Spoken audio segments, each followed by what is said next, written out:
Hello, my name is Samuel Acosta. Hi, my name is Natalia Flores. Welcome back to another podcast. Today we have Mr. Rudy Molera, who is the District 2 Supervisor of the Santa Cruz County. Good morning, and thank you for having me. My name is Rudy Molera. I represent District 2 and the current chairman of the board. Thank you, Mr. Molera, for joining us today on our podcast. So today, our podcast focuses on educating the public on what each head of department does. And what no better way to do that than to do a game show. So our game show concept consists of you giving us a brief description of what you do. And in 10 questions, we're going to get to know you. And each response will be 30 seconds. However, if the response does seem a little long, we might hit the bell mid-sentence. And the way we will be asking these questions is like a little competition. So Sam and I will be playing rock, paper, scissors to see who will ask the first question. And from there, the first one to hit the bell gets to ask that question. If they fail to come up with a question in the first 3 seconds, they lose their turn. And yeah. Great. So now we're going to start our little competition. You always do that. You always choose scissors. Not my You fault. always do the same Did you see thing. that? Did you see that? Okay. I don't get it. What's wrong with these guys? Sometimes there's like two times he picked papers, so that's why I'm staying with scissors. So can we firstly know a brief description about what you do, your background of where you were raised, where you graduated from, and where you pursued your higher education, please? Okay.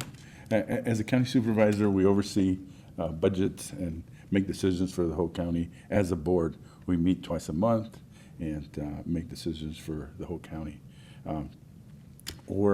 I grew up here in Nogales, went to high school at Nogales High School, went to college at the University of Arizona, and graduated from there with a bachelor's degree and came back to Nogales.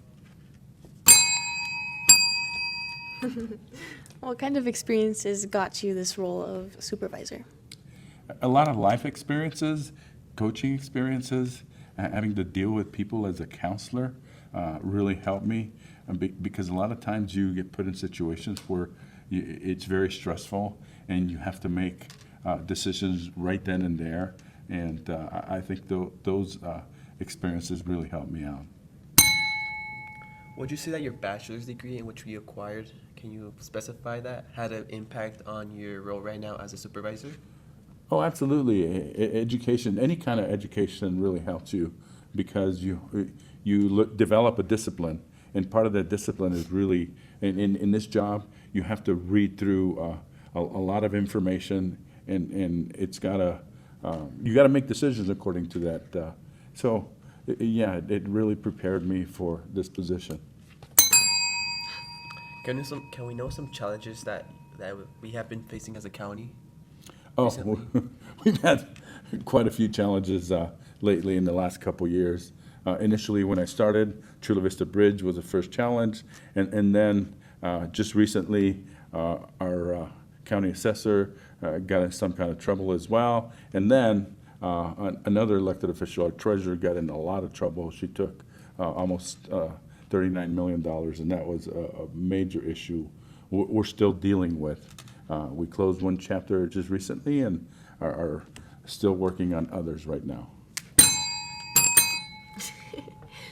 What would you say your greatest accomplishment would be in this position? In this position, my greatest one was, I believe I mentioned it, the Chula Vista project, because when they knocked down the bridge, I was coming into office, and the Corps of Engineers said they didn't have funding, so we had to fight, claw, and really, over a 5-6 year period, gather the funding through different sources and rebuild that bridge for the community. I got it first. Cheater. Anyway, where did you gather that funding for the bridge? Did you apply for any grants? Oh, absolutely. State funding, state and federal funding, and then funding through the Corps of Engineers as well. So we had several different sources, and we had a lot of help from our congressionals. Congressman Grijalva helped us, and so that was nice. You've mentioned that we had some past people you used to work with that had caused our county some trouble. Can you mention how that set us back as a county or what impacts that created?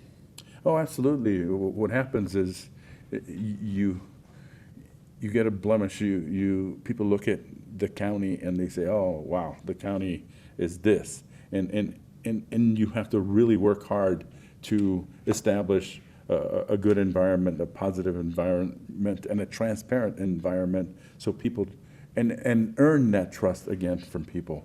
And that's key, and that's one of the things we've been working really hard.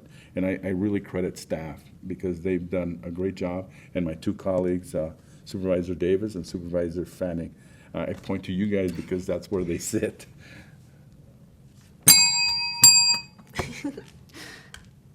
How do you plan to regain the trust of the community back after all of this scandal, after this big scandal? That's a good question. We've already started. The civil lawsuit was huge because our receiver gathered all the money and assets that she had, and he's selling and getting us the money back. That's one method. The other method is checks and balances between us and the treasurer, a quarterly audit that we're going to perform on the treasurer's office. And then the treasurer's also putting in procedures so it doesn't happen in his office as well. Could we also know some current events recently that are going on within the county? Current events, okay. We've been so busy. We have been. Lately, well, we had the court case, the sentencing, and that was big, so we had to prepare for that. And that I don't know if you consider that a current event, but it was a big event for us. I believe we had a staff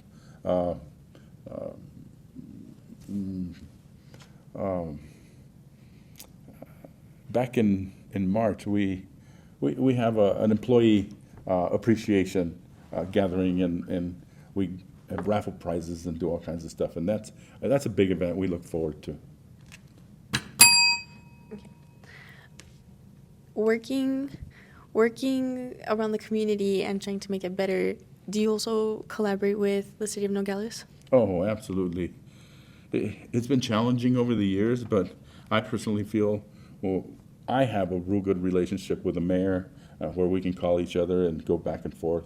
I also have a good relationship with some of the council members, and Mr. Davis is looking into doing some projects with the city. We're looking at collaborating and doing big projects with them. So definitely, it's really critical because we combine resources, and that's important to save some money. This is a make or break question. There's only one right answer. Jamaica or horchata? Jamaica, 100%. All right, get him out of here.